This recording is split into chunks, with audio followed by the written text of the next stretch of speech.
봉오동은 우리가 봉오동이 어딘지 모르는 사람들이 대부분이거든요. 네. 봉오동은 두만강만 건너가면 있어요. 그러니까 신흥무관 학교가 있던 류아헌도 압록강만 건너가면 있어요. 봉오동은 두만강 그러니까 온성, 우리나라 지도의 제일 끄트머리 톡 튀어나온 부분이 온성인데 그 온성에서 두만강을 딱 건너가면은 건너편이 봉오동이에요. 지금 도문시가 거기 있거든요. 도문시하고 봉오동이 이렇게 붙어 있어요. 봉오동은 굉장히 넓은 지역이에요. 봉오동 일대라고 얘기를 해야 되거든요.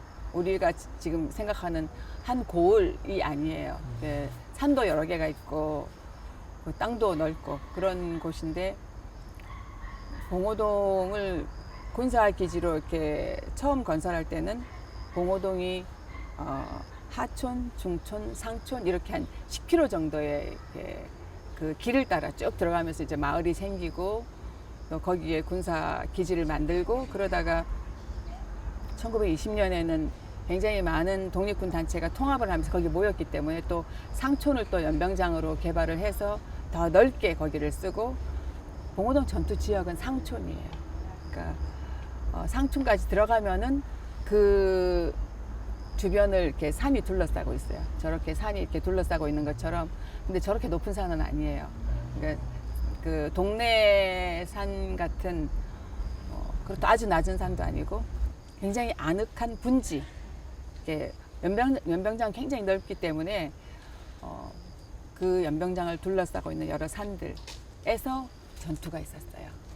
그래서 중국군이 거기를 이렇게 막 감시하거나 간섭하거나 그러지 않았어요. 왜냐하면 최운산 장군과 중국군과의 관계도 이렇게 신뢰 관계가 있어서 인정을 받아서 중국군에 내가 우리 봉오동에 있는 조선 동포들을 마적으로부터 보호해야 되겠다. 그래서 사병을 양성을 할 테니까 허락을 해달라.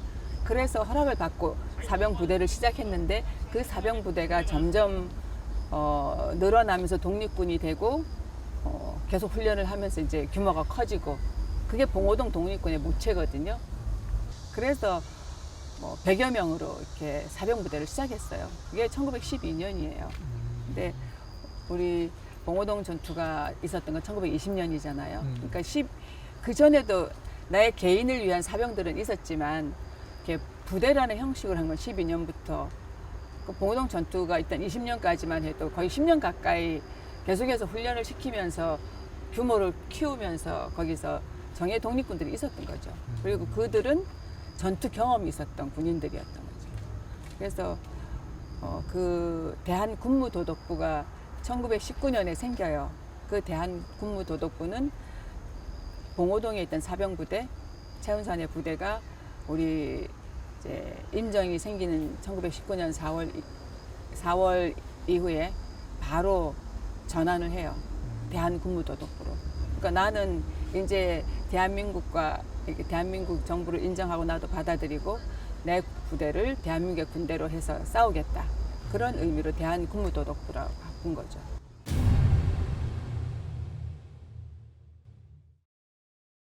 어, 1920년 1월에 우리 임시정부가 그 독립전쟁 원년의 해를 선포를 해요.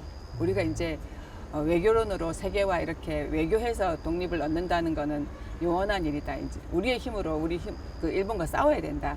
이런 투쟁에 대해서 얘기를 하기 시작을 했기 때문에 그렇게 임시정부가 얘기할 수 있었던 거는 북간도의 봉오동이라는 곳에 이미 제대로 된 그 무장 부대가 있었고 봉오동의 대한군무도독부는 뭘 하고 있었냐면 훈련만 하고 있었던 게 아니에요.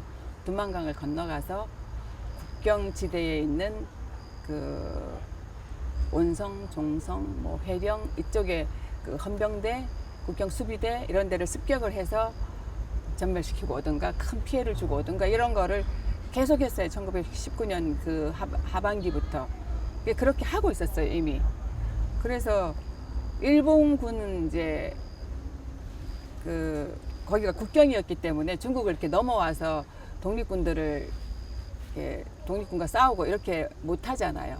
그랬는데 우리가 계속해서 이제 건너가서 치고 오고 하니까 그 부대가 대한군무도독부예요. 그러니까 이들은 훈련된 군인의 사격술도 뛰어나고 전투력도 있었기 때문에 일본군과 맞짱을 뜰 만한 실력이 있었던 거죠. 그래서 가서 계속해서 타격을 하고 오니까 일본에서는 그 국경수비대 숫자를 늘리고 거기에 병력을 증원하고 이런 대책을 나름대로 세우다가 안 되니까 6월 달에 쳐들어온 거거든요. 그게 봉오동 전투예요. 그리고 봉오동 전투가 생겼을 때도 그 강양동에 가서 이렇게 전투를 벌이는 강양동 전투가 있었고, 그 다음에 삼둔자 전투가 있었고, 안산 전투가 있었고, 그 다음에 봉오동 전투가 있었거든요. 그러니까 하루 만에 벌어진 전투가 아니에요. 그리고 일본은 봉오동의 위치를 이미 다 파악하고 있었어. 우리 봉오동 그 영화 보면은 막 독립군 하나 잡아가지고 너의 그 아지트가 어디냐 이러면서 끌고 다니거든.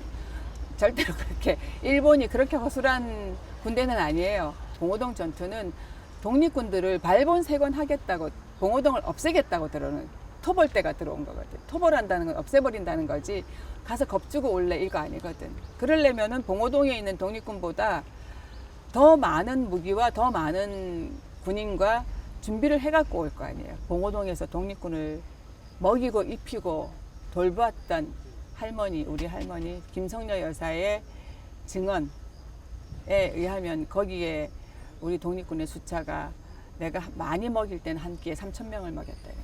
그러니까 봉오동을 중심으로 여기는 다른 부대, 여기는 다른 부대 이렇게 흩어져 있었기 때문에 된장, 고추장, 간장, 뭐 김치 이런 거 해서 각 부대로 보내주고 거기서 또 따로 해먹고 이럴 거 아니에요. 그렇게 했지만 어떤 때는 그 중심에 모여서 다 같이 뭔가를 할 때 있을 때는 3,000명씩을 먹였다는 거예요. 그리고 봉오동을 들어와서 길이 있잖아요. 그 도만강 건너서 봉오동 입구까지 다 길이 있거든요. 길 따라 들어가도 얼마 안 걸려요. 1시간도 안 걸려. 근데 일본군이 그 길 따라 안 갔어요. 습격을 한다고 산을 넘어갔어요. 그러니까 봉오동 입구는 이렇게 가고 봉오동 둘레 이렇게 쭉 산이 있는데 이 산을 넘어간 거예요. 그래서 밤새 산을 넘었어. 도착해 보니까 우리가 거기서 또 대기하고 있었지. 우리 독립군들은 일본의 움직임을 다 보고 있었기 때문에 거기서 전투를 해요.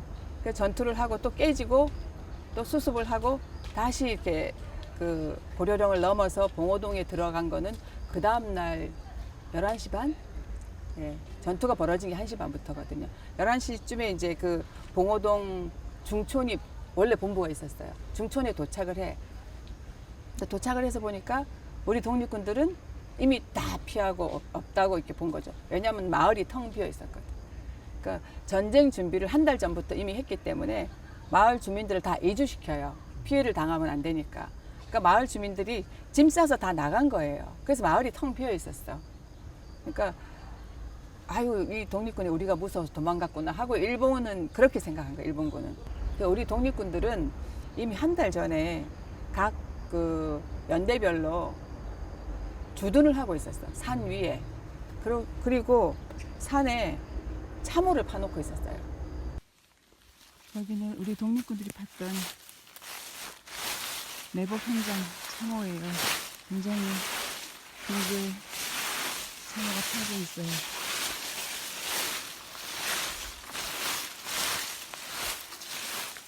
그리고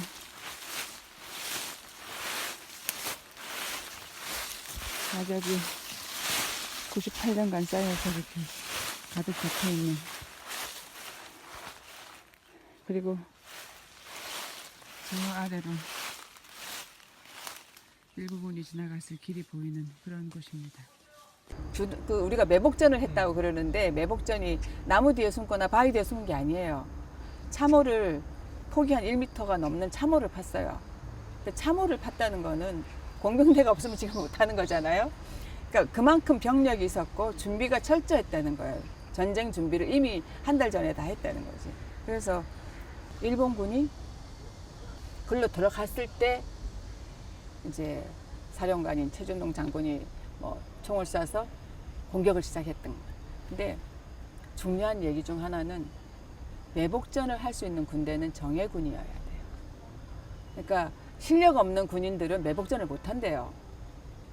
일본군 같이 센 군인들이 그 눈앞에서 막 지나가고 있으면 긴장해서 벌벌 떨다가 총을 그냥 쏜다는 거예요. 자기 살라고. 그러다가 당한다는 거지. 그래서 매복전을 한다는 거는 그거를 긴장을 놓치지 말고 볼 수 있는 그런 준비된 군인이어야지. 우리 독립군들은 그런 준비된 실력 있는 사격술이 뛰어난 군인이었다는 거지. 근데 그게 일본군들의 보고서에도 다 나와요. 봉오동 전투 상보에도 나오고 봉오동 전투 후에 냈던 보고서에 보면은 독립군들이 700~800m 거리에서도 총을 조준해서 총을 쏜다는 거죠. 그리고 이들은 지형 지물을 잘 이용하는 실력이 있는 군인이다. 그리고 봉오동의 독립군들은 사령 체계가 제대로 돼 있고 군복을 제대로 입고 사격술도 뛰어나다.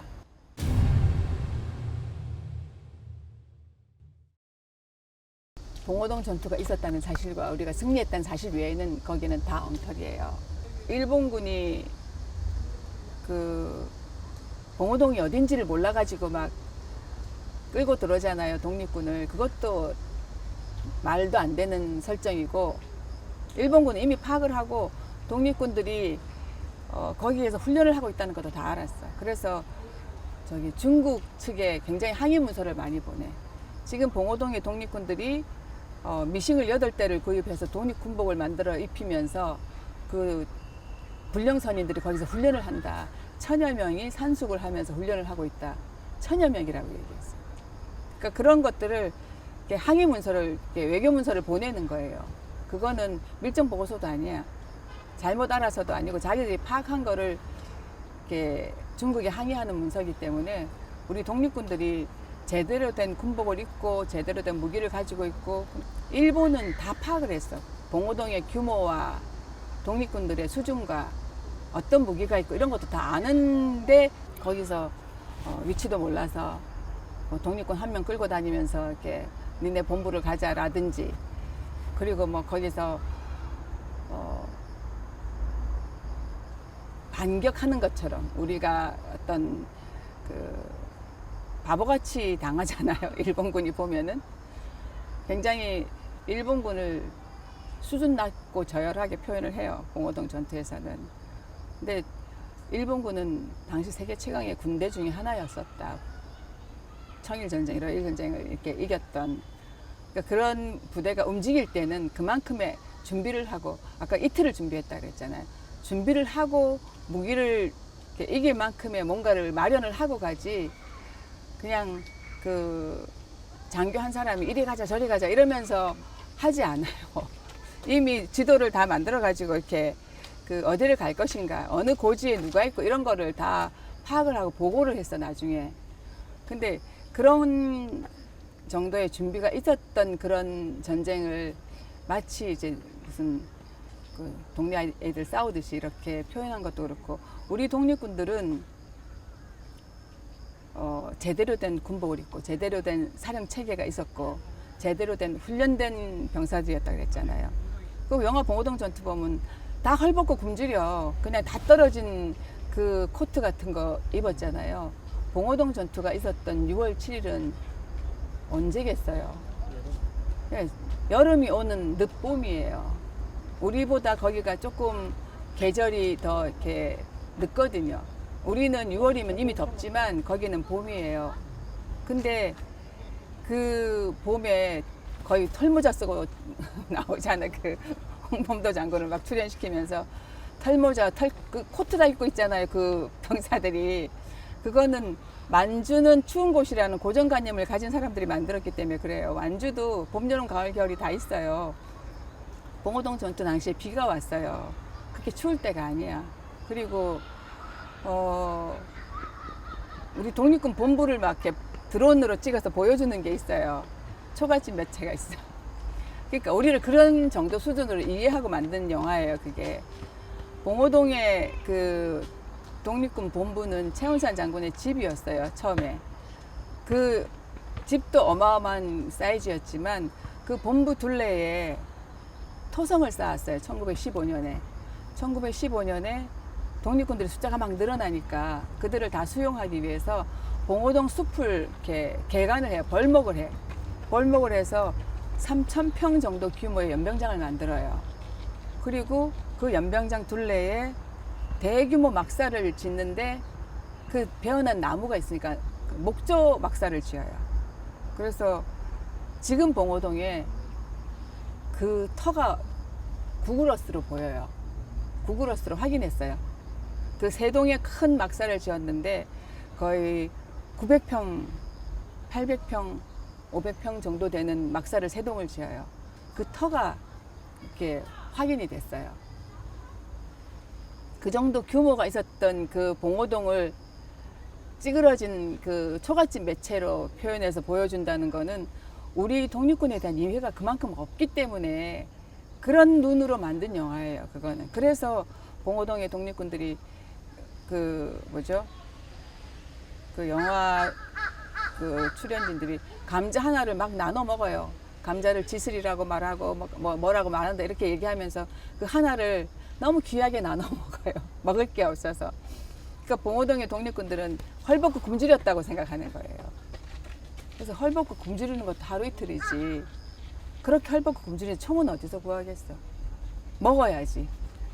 젊은이들이 먹지 않고 훈련받고 그럴 수 없어요. 우리 군대가 유지가 된다는 그만큼의 거기에 우리가 많은 걸 투자를 하기 때문이거든요. 그러니까 군대를 운영한다는 건 쉬운 일이 아니에요.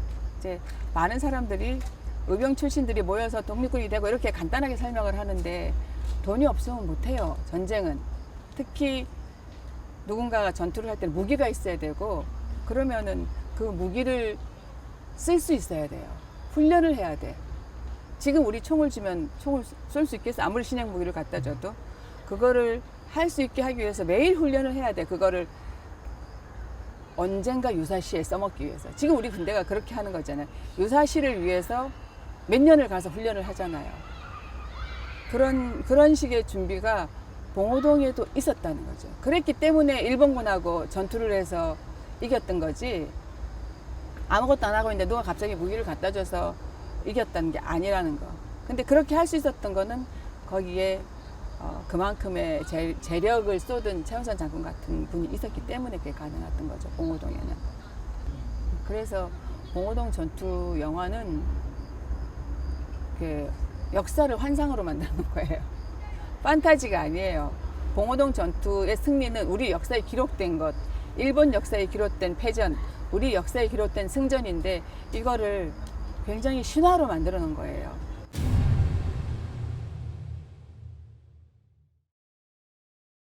나도 궁금해요. 나도 왜 그렇게 됐을까 궁금한데 그거는 이제 우리 역사 연구가 영웅을 만드는 역사 연구를 해서 그래요. 그러니까 봉오동 전투 자체를 연구하고 이 봉오동이 어떤 곳인지, 봉오동에서 왜 이 봉오동 전투가 일어났는지, 봉오동은 어떤 준비가 있었는지 이런 것들을 이렇게 연구하면서 봉오동 전투를 연구한 게 아니고 홍범도라는 그분을 살펴보면서 봉오동에 와서 승리를 했다. 근데 그 처음에 연구는 봉오동 전투에서 홍범도 장군은 연대장이었어요. 그러니까 그 최진동 장군이 사령관, 최은선 장군이 참모장, 그 밑에 저 최치영 참모도 있고 그 밑에 연대장들이 홍범도, 김자진 이런 분들 다 연대장이었어요. 그러니까 그 위를 보지 않고 어떻게 해서 이런 준비가 있었고 전쟁이 있었고 이런 걸 다 살핀 것이 아니고 홍범도 장군은 봉오동에 가서 봉오동 전투를 하고 또 이동을 한 분이잖아요. 저 러시아로 갔기 때문에. 그러니까 잠깐 거기에 머물면서 전투를 승리로 이끌고 러시아로 또 이렇게 가서 이주를 당했고 뭐 이런 그분의 드라마틱한 인생이 있어요. 그러니까 그 뭐 포스로부터 의병으로부터 독립군으로 이렇게 변화해간 성장해간 그 스토리만으로도 이렇게 뭐라 그럴까 사람들한테 알릴 만한 가치가 있는 건데 거기에 봉오동 전투 승리까지 들어가니까 굉장히 커진 거죠. 그래서 봉오동을 연구한 게 아니고 홍범도를 연구하면서 했기 때문에 홍범도 장군이 유명하게 알려진 제일 그게 큰 게 봉오동 전투 승전이잖아요. 그렇게 연구를 하다 보니까 이게 점점 홍범도 중심으로 이렇게 정리가 돼 버렸어요. 근데 이 최진동, 최은산 이쪽은 자료도 안 나오고 몰랐기 때문에 그 우리가 한중 수교가 92년에 됐거든요. 1992년. 그 이전까지는 거기 가볼 수도 없었고 그 중국 사료를 볼 수도 없었고 그러니까 한국에서 나온 그런 찾을 수 있는 것만 가지고 그 역사 연구를 했기 때문에 그것도 제대로 했으면 그렇게 안 됐을 거예요. 근데 기존의 논문을 재인용하는 그런 그 연구 방식 그게 저는 문제였던 것 같은데 처음에 홍범도 장군이 사령부장이라는 직책으로 이제 설명이 되다가 그 다음 그거를 재인용을 하면서 사령관이라고 쓰는 분이 있었고 그 사령관이었던 표현을 그 다음에는 총사령관으로 쓰고 이렇게 약간씩의 변화와 이런 그걸 추가하면서 왜곡을 만든 거예요. 그러니까 학계의 잘못이죠. 제일 큰 잘못은. 그리고 이제 거기 그런 이제 사료관이 그런 연구들을 보면서 많은 분들이 이제 각색을 더 입히기 시작한 거죠. 그러면서 홍범도 장군이 봉오동 전투를 총지휘한 것으로 이제 그렇게 설명을 하고 있었죠. 많은 분들이. 그래서 거기에는 뭐 역사 작가들 또 역사 학자들 이런 분들이 원 사료를 제대로 일제 사료를 봤으면 그렇지 않았을 수 있는 그런 왜곡들을 많이 이렇게 확산시킨 거죠. 근데 제가 2016년에 차은산 장군 기념사업회를 시작을 하면서 사실은 홍범도 장군 기념사업회에서도 조금 놀라기는 했어요. 그래서 우리 장군이 다 한 걸로 이렇게 알고 있었는데 무슨 소리냐 뭐 이러다가 나중에 이렇게 그 자료를 찾아보고 연대장이 맞습니다. 그래서 인정을 한 거예요. 네네. 그래서 그 전에는 총사령관 이렇게 설명하다가 지금은 봉오동 전투에서 연대장으로 싸웠다 이렇게 설명을 해요. 네. 근데 그게 어느 정도 정리가 되고 있었는데 이번 이제 흉상 철거 논쟁 때문에 갑자기 홍범도 장군을 보호해야 된다 이런 분위기가 확 뜨면서 이렇게 다시 총사령관이라고 막 나오잖아요. 네. 그러니까 그게 이미지 전쟁 같은 거죠. 뭐 말하자면. 그래서 되게 안타까운 부분이기도 해요. 겨우 이제 그 역사적인 그거를 사실로 정리를 해 나가고 있었는데 이 사태가 터지면서 오히려 이렇게 유탄이 우리한테로 떨어진 것 같은. 그래서 최진동, 최은산 이 형제들의 그 준비와 이게 없었으면 봉오동 전투는 없었을 거라는 거는 역사를 연구하는 사람들은 다 아는 얘기거든요.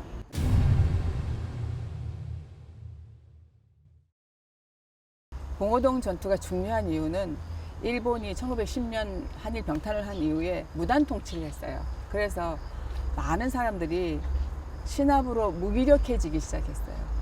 그 독립 의지를 잃어가고 있었던 때 북간도에서 일본을 이겼다는 승전보가 날아든 거예요. 그래서 독립운동 열기가 이렇게 불이 켜졌어요. 그래서 독립운동의 횃불을 켠 전투라고 얘기를 해요. 제일 안타깝게 생각하는 게 일제가 패망했기 때문에 우리가 그 광복을 거저 얻은 것처럼 우리 독립이 그저 남의 힘에 의해서 얻어진 것처럼 생각하는 거예요. 우리가 해방 당시에 독립국의 지위를 유지할 수 있었던 거는 봉오동 청산리에서 전투가 그 독립 의지가 그리고 그 광복군으로 이어진 그런 투쟁이 인정을 받았기 때문이에요. 세계적으로. 그래서 이들을 독립시켜줘야 한다는 그 조항이 들어갈 수 있었던 거고 우리가 알지 못하는 우리 선조들 굉장히 많은 분들의 선조들이 그렇게 가서 싸웠다고 목숨을 걸고 싸우고 이미 봉오동 전투에 참전했던 분들은 해방 당시에 많이 돌아가셨어요. 최은산 장군도 돌아가셨던 것처럼 많은 분들이 이미 돌아가셨기 때문에 그 역사가 전해지지 않아서 신화가 돼버려서 우리가 그걸 몰라서 그렇지 우리 이웃에 또 우리 그 우리가 알고 있는 우리 친척들 이런 많은 분들이 가서 싸워서 이긴 그 전투라는 거를 이렇게 그래서 우리가 굉장히 민족적 자부심으로 이 역사를 승화시켜야 된다. 가져와야 된다. 나는 그렇게 생각해요. 그러니까 거저 얻어진 역사가 아니고 거저 얻어진 승리가 아니다.